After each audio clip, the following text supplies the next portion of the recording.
with that one. Okay, amazing. And we are live. Hi, everyone, and welcome to LiveArt Twitter Spaces, or actual webinars. I just have this used to call them Twitter Spaces. So I am Alana, or Lola, content manager at LiveArt. Just a quick intro into LiveArt. LiveArt is a Web3 platform for art. We have our Web2 department where we trade physical art, and we also have an amazing marketplace art price database.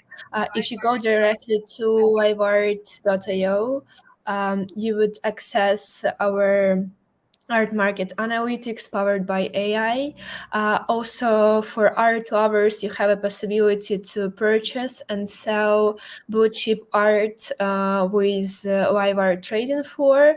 And as a part of our Web3 mission, we onboard blue chip traditional artists to Web3. To name a few, we did a major drop with Yumin June last summer, and also this autumn we partnered with Chris Wawin, the artist who made the world famous portrait of Queen Elizabeth II. So yeah, and we are here today with Kitel and Nicu to discuss creative coding. It would be your kind of one-on-one guide to creative coding, and also so Kitel and Nico will share some tips. So yeah, hi guys, thank you so much for joining. Nico, if to start with you, can you just briefly introduce yourself, tell us how you got into this space and what do you do? Hi, I'm Nicu. I'm from Bucharest, Romania. I'm a generative artist, and I was lucky enough to participate in your open call and be chosen to create your artwork, the artwork for LiveArt Pass. Uh, I will actually put it up right now. Yeah. yes. So I made it in P5.js using cellular automata. Because I'm fascinated by this thing which is called cellular automata. I don't know if our audience knows anything about it, but it's a very simple computational model where simple rules are applied iteratively to a grid of cells, and you get very complex behavior just from cells that can be either black or white, like this. I don't know how technical should I get about the code behind it and the cellular automata. Maybe you can tell me. I think we would just go a little bit easier on it and would just start from the beginning. But before this, I would also like to for Kiso to introduce himself and tell us more about how he got into the space. Hi, I'm Kitel from Ukraine. I I started my generative art journey nearly 2 years ago, mostly after the launch of FXHash marketplace. I liked it very much. First, I started from buying some pieces. Then I decided to create my own. I was very impressed by Jacek Markusevich works. So then I started to create my own, and it lasts for 1 year. Since that time, I decided to create to the finish of my first generative project, Fields of the Abandoned Homeland, and since I published it, I think I was really lucky enough that community liked it too, and I started feeling like a real generative artist and continued creating other projects since that Sounds time. amazing and super exciting. Okay, guys, I think we can just start from the scratch from the beginning. And Nico, can you just kind of like super simply explain what is creative coding and how does it work? So to put it metaphorically, when I'm creative coding, I feel like Geppetto, father of Pinocchio. So you make something. This is what attracted me in the first place. You make a program that creates art, and it's somewhat predictable, but in the same time there is a randomness there. So you create something that is always alive and often surprising. So yes, you use computer code to generate beautiful or ugly artworks, and that is creative coding for me. Maybe Okay. Kaja has an opinion about this also. But I'm also not a pure generative artist. I mean, I am, but I'm trying to experiment and mix this medium with others. So now I'm working, for example, in some interactive pieces. Uh, yes, so I'm Mhm. mixing generative art with other types of art. But in Yeah. largely speaking, is just code. You write code that makes beautiful drawings. Let's say, but it's Okay. not just about drawings. It can be sound. It can be music. It can generative can have many facets, and it has a randomness to it. So Mhm. it's alive.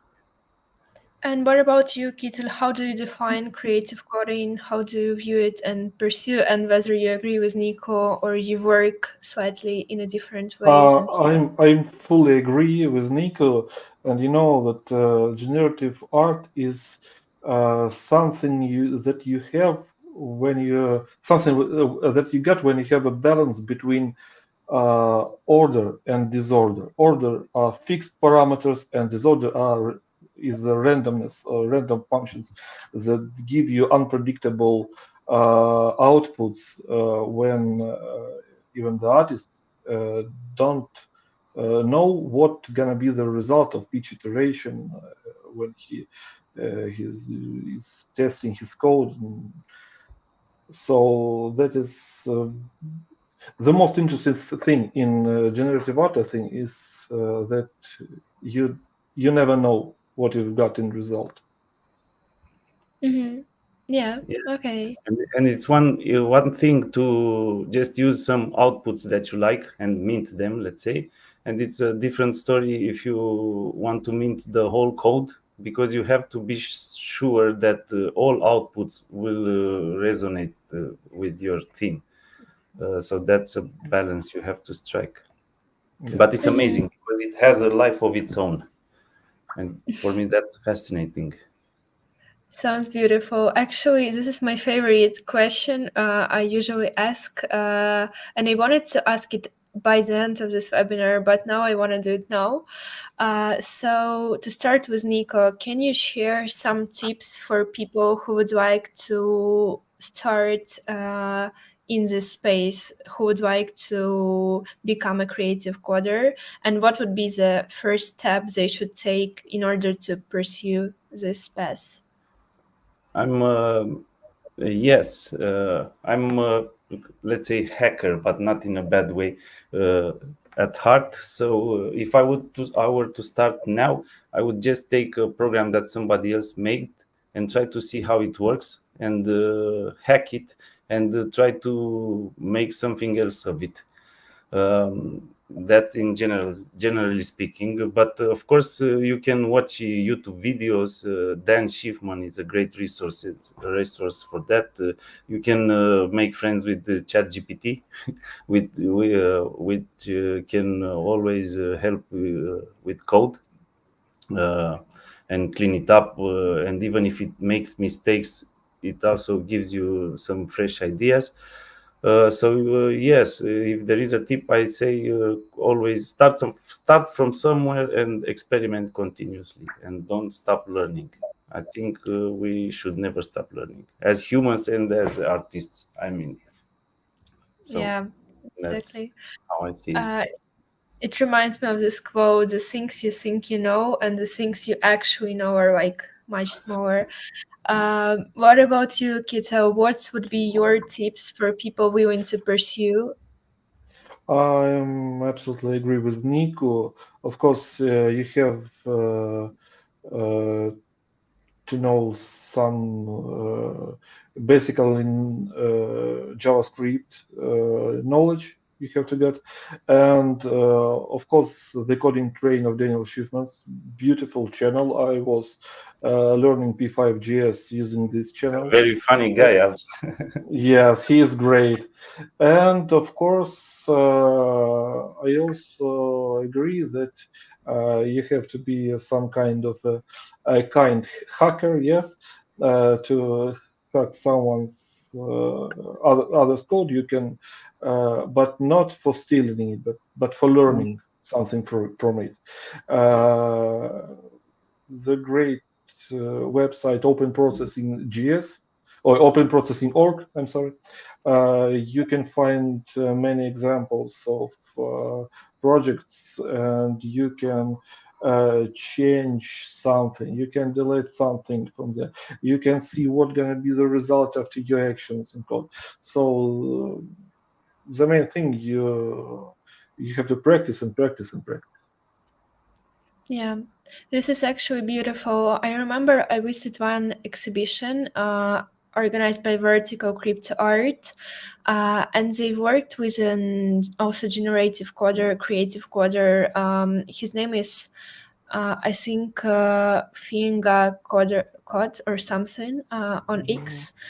And in order to showcase his digital artwork, he had his computer running a code like all the time 24/7 in order just to show it. So yeah, it was super impressive, and I think this is the only way you can showcase the digital artwork that creative coders create, right? Yeah. Okay. I also want to go back to LiveArt Art Pass, just to give you some intro and backstory. LiveArt had a membership, and we made an open call just to refresh the design of this membership. And then in the process, we understood that we wanted it to be created by the creative coder. And Nico, who applied for this open call, actually agreed to join and to create a beautiful design. And this is actually the result. And the beautiful thing about this membership, it is also tied to blockchain. So the more our holders hold the membership, the more black cells become covered. So yeah, it is beautiful, and I think Nico also partially told us how he created it. But Nico, if you can go again, how was it? How does this code works for the card? Okay, so the layout is divided. The card itself is divided in I don't remember exactly 100 by 150 cells that can be either black and white. I wanted to be consistent with the LiveArt's visual identity, so I strived to obtain like triangular shapes and only went with black and white. So you see only the lower diagonal is it's actually in the background, all of it has an artwork, but only the lower diagonal side is colored, so that there is also an overall triangular shape. Okay, so this cellular automata goes something like this. First row of cells is this one is completely random, and then each subsequent row is calculated with a simple rule, using the neighbors of each cell. Yeah, I got into details. Anyway, I'm using a neighborhood of 4 cells, which means there are 16 possible combinations for each one. In total, there are 65,000 rules you can apply. From these 65,000 rules, I've only chosen about 5 or 10, and they all do consistent patterns like you see here with some triangles in them, but they are completely unique. So each holder has a very unique card. Okay, so like you said, the longer the holding time, this is a smaller version, but where I can modify this holding time in months. So the longer you hold the card, the more color it fills up. So this is because also the benefits of the card increase with the duration of holding time, which is derived from the timestamp extracted from the smart contract. Exactly. I don't know, something like Exactly. that. Thank you so much for sharing. Yeah, beautiful and beautifully done. Also, what are the chances that when you create a code, for example, I think, Kito, I can address this to you. What are the chances when you write a code? If there is a chance for another creative coder to create particularly the same code, is there this possibility? I don't think that there is possibility to create the same because most projects are really very complicated, and this is unreal to do the same. I think that's real. It's real possibility to have something in similar styles, but not the same code, except it was I don't know, maybe stolen from the one source. But but real creative coders don't do like this. Yeah, Okay, hopefully. Actually, I'm afraid to mint on FX hash. I have like, I don't know, 10, 20 mints there, but I've seen some of the things I've made very similarly reproduced by other people. And I don't know if we just arrived to the same idea, the same conclusion, or they just got inspired. And it's okay if you want to share inspiration, it's cool. But yeah, I don't know. It is difficult though to actually. I was for 2 days now. I've been reading through my own code, this one, to remember everything, and I had difficulties in remembering what every parameter is doing. So it's not easily reproduced for sure, but everything is okay. possible. You know? And actually, FX Hash, as far as I understood, it's powered by Tezos blockchain, right? And what makes this NFT marketplace the most appealing for creative coders? Because as far as I understood, both Nico and Kitel use this platform and prefer it, right? And how come? I used to use it. I haven't minted there maybe in a year or something. I think the main attraction is that it's very cheap, fast and cheap, and you can mint it there. Now you also have possibilities on Ethereum to mint the code, but it's like, I don't know, $50-$70 a mint, or I don't know. The gas fee is very high, so I think it's too expensive. Okay. For that. So Tezos, yes, it's a very good environment to mint this and to just experiment. For a beginner creative coder, I think FX Hash is the best option if I you want. think it's the best option also because of it. They have almost no moderation. I mean, you can download their really simple projects, so you do not have to write letters and wait for approval from the commission of different. In general, you understand me, yeah.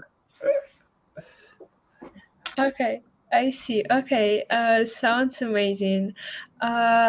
So you can actually, Kito, can you tell us about some of the challenges that you faced during your work while creating?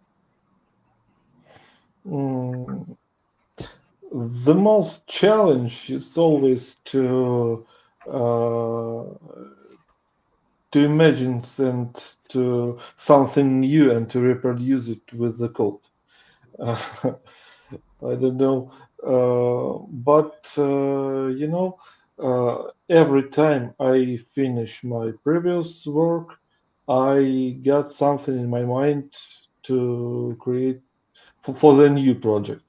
So I don't know. I can say there are very great challenges while I was creating any of my projects. Of course, there were moments when I didn't know how to do something, but I don't know. With some time, I came to the result, and I don't know what to call a really great challenge for me. Okay, sounds amazing and ambitious. What about you, Nico? Any specific challenges that you see in this field and that you also personally faced? I think first of all we have challenges as artists, and all artists have those challenges. You have to put food on the table, so that's a challenge for everybody, I think. But except for that, I think we're lucky to be generative artists because, especially in the Web3 environment, because traditional artists that only work with physical mediums, like painters, don't know anything about internet or smart contracts, or I don't know what not. So actually, as coders, we have an advantage. So no, the only challenge is it's yourself. I think you have to overcome that and to want to become better. I don't know what better means. For me, for example, in the beginning was the form. I wanted to make beautiful things or very complicated to do, but I realized that actually I'm more interested in sending messages. Okay, so beauty is nice, but I really want uh, to make a change in this world, and this will be through conveying a message. If I can make some art that moves people or make them think about something, and that's a challenge to be able to obtain that with some pixels. Is not always easily achieved, but Yeah. no, all challenges, I think, and all restrictions actually lead to smarter solutions. So if with great power comes great responsibility, with little power comes a lot of inspiration. I mean, I love restrictions because they make you think outside the box and find new solutions. That's So beautiful. yeah. Yeah, and I actually love how you said the only restriction is yourself. In Ukraine, Kitel knows we have this saying that when you're a bad dancer, the four is the one to distract you. So thank you so much for highlighting this.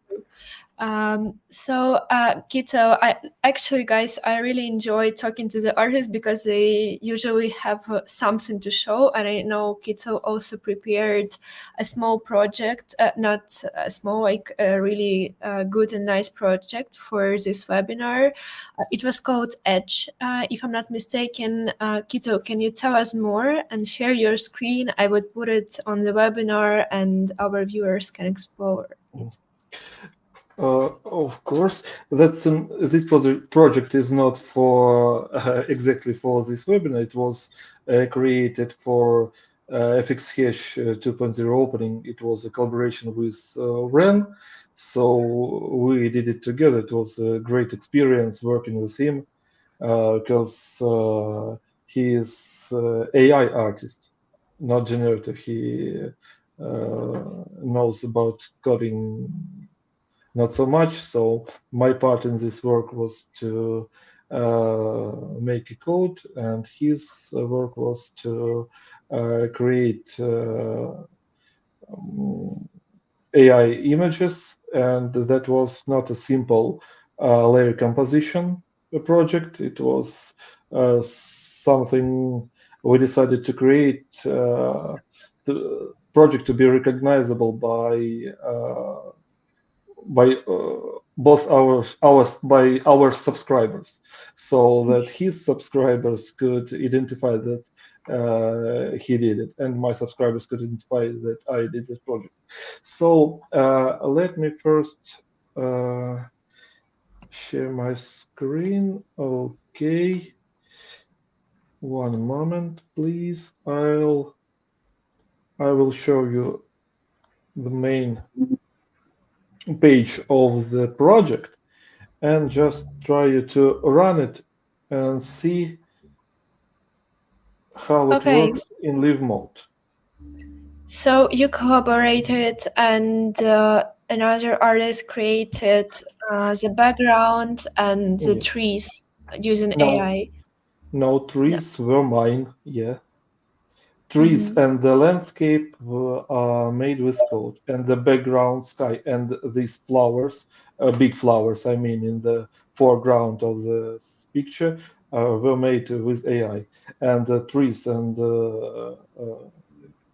landscape are made with code. And now I just want to show you very simple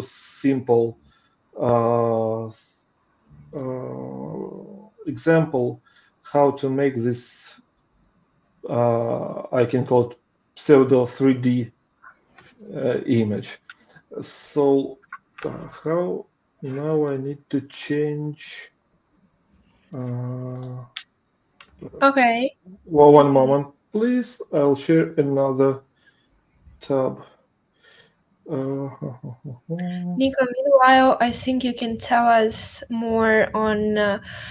Actually, I will start in another way.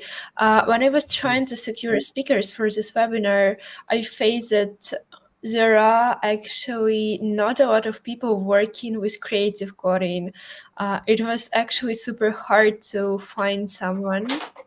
And in your perspective, why is that? Why do you feel like is this actually a real thing that there is not enough creative coders out there? And I think if you it's plenty of creative coders. Plenty, I don't know. There are a few, but some of them to which I spoken, they say they're afraid of speaking in public or speaking in English, or they're not sure of their English. Maybe that's a problem. I don't know how many there are.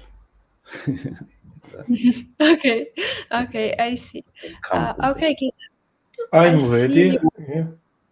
Yeah. So this is a simple example. This is a simple two-dimensional grid of points. So you can see there are 150 points in every row and in every column. Yeah. So we start with this. Then the next step is just imagine that the highest line is the horizontal line. Yes. So let's put it a little down. So one moment. You're like you're doing it right now, right? Yes. So you see the changes. We just put the lines little. There are still 150 in every row and 150 in every column. Then to make it little more similar to 3D, we can add some distance. I'll show you now.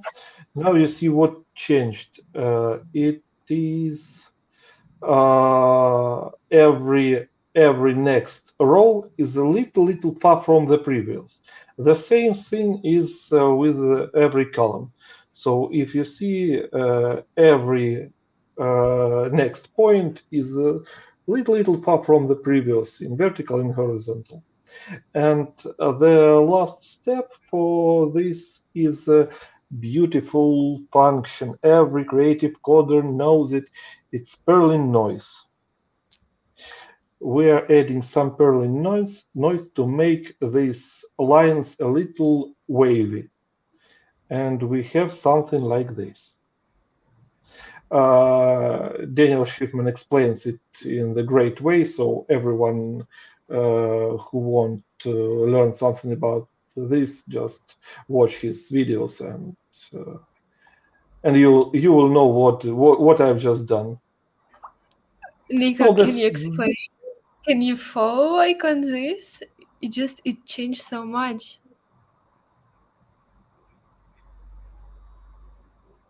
Okay. Kitel, go on. So you are talking to me. Yeah. Yes. What he added Perlin noise, which is like a randomness, but it's I think is modeled after sound or something. So if randomness usually is, it's Yes, like it is pseudo randomness that changes very slightly. So not just when we have a random function, the first result of calling random function can be 0.1, 0.1, and the next can be 0.9. In Perlin noise, if you got previous random like 0.5, for example, the next can be only 0.6 or 0.4. So very slightly changing. It's much more gradual, let's say. Yeah. So amazing. Sounds super incredible. I'm super impressed, and I'm also super impressed that you made it like you made it change in like a few seconds. There are 10 lines of code for the all this project. So. And approximately how many hours you put into making it? It depends on many factors. How many hours? My first project, I was creating more than a year. No, the beginning of 2022, there were reasons that are still. Sadly. Yeah. So I don't know, inspiration, free time, just I don't know, muse that came from somewhere can help. I think my fastest project was nearly 2 months from the beginning to the end, and the longest project is. Sounds like actually it requires a lot of time. What about you, Nico? What is your experience like? The quickest project you were able to realize and the longest one? The quickest was like 1 minute, and the longest, like Kitel says, how is it, Kitel or Kitel? Kitel. Yeah, it can take months for the pass LiveArt Pass, for example. It was like a few months, and then when we needed to finish it, I was in traveling in India, and it's, I was a hippie. It was very difficult to finish it. So maybe if I was at home, it would have taken less. But I think all artists do the same. I'm using like a boilerplate. I've designed a few programs, and I'm starting from those usually. So if it's not a completely new structure, it shouldn't take too long. But if you want to achieve, and I like the randomness, and I like the surprise.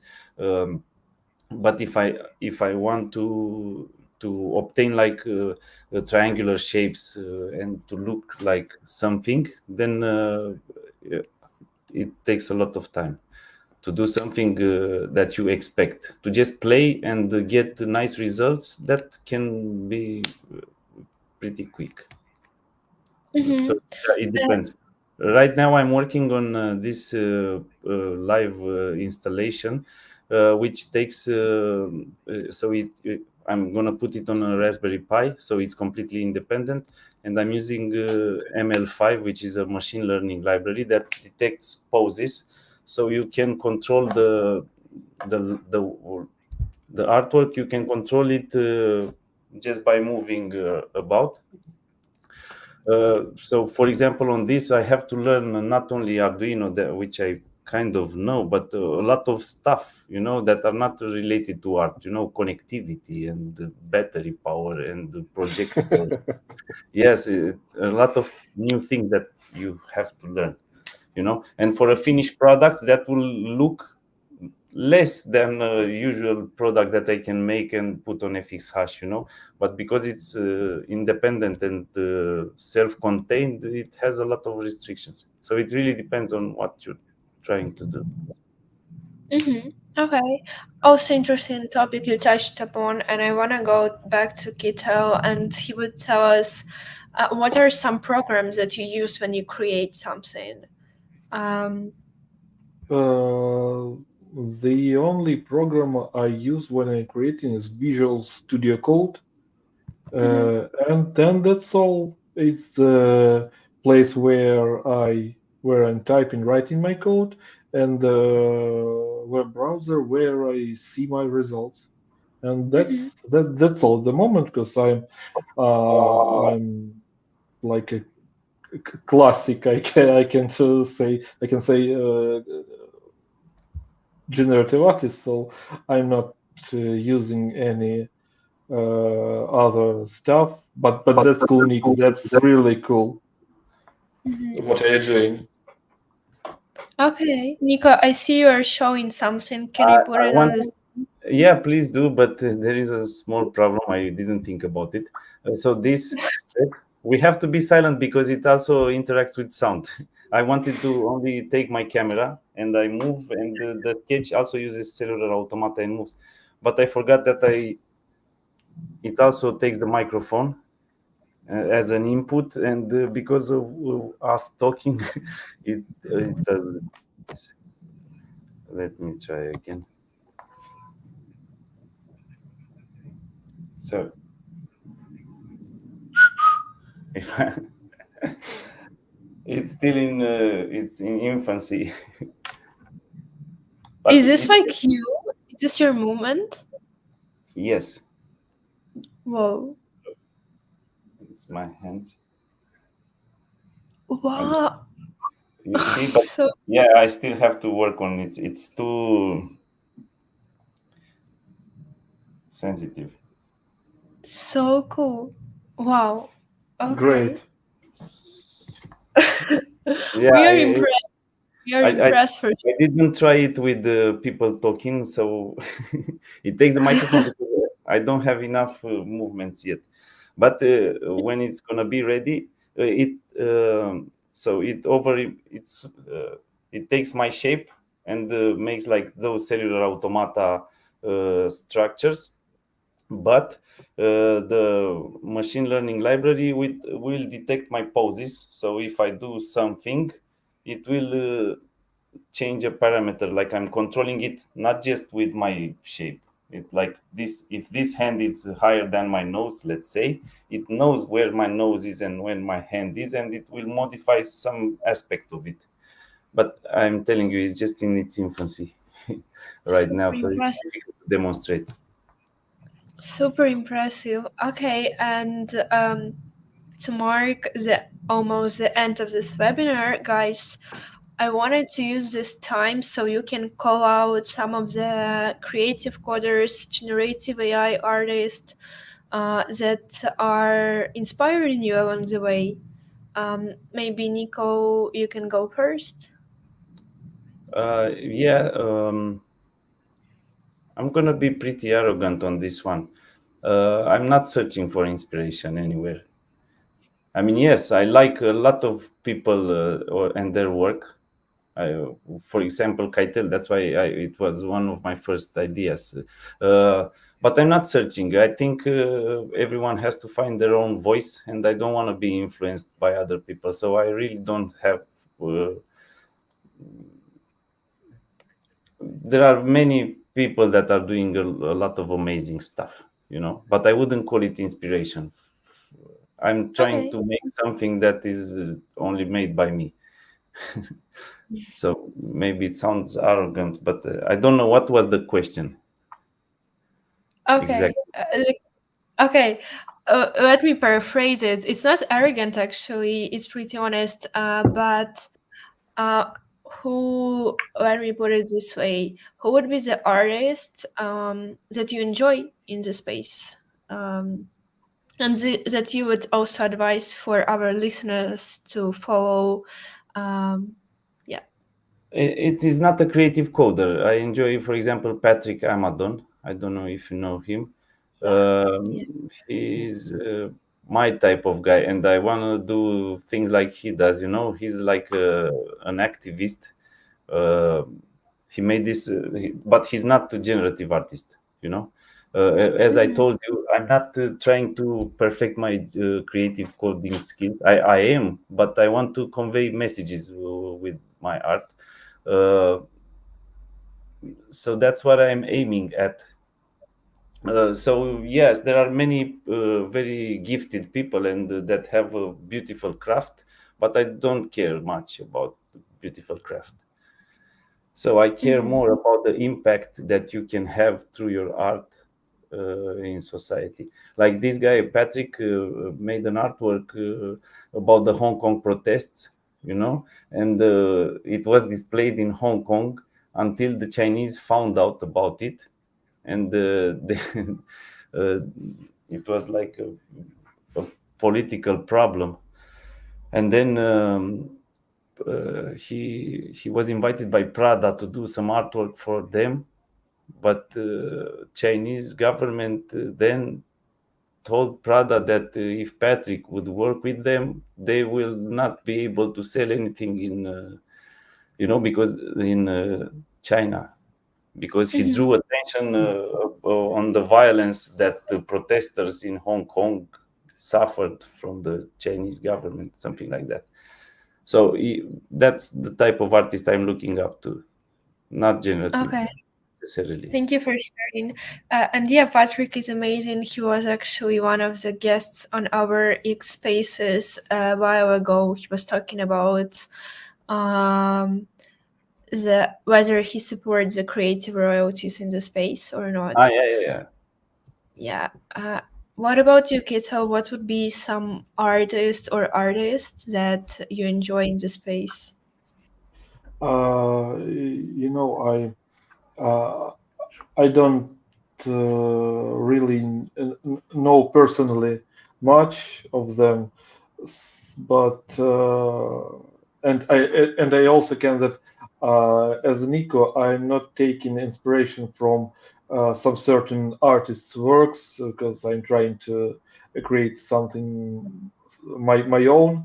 But the only person that I can name, I think, it's the person because of whom I decided to become a generative artist.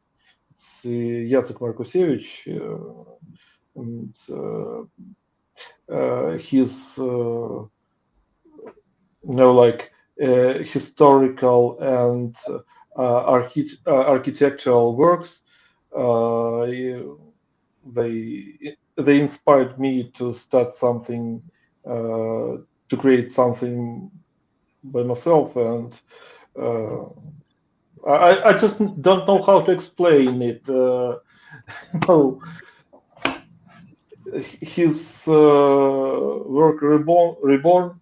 When I saw it first time, I said to myself that I have to start coding right now.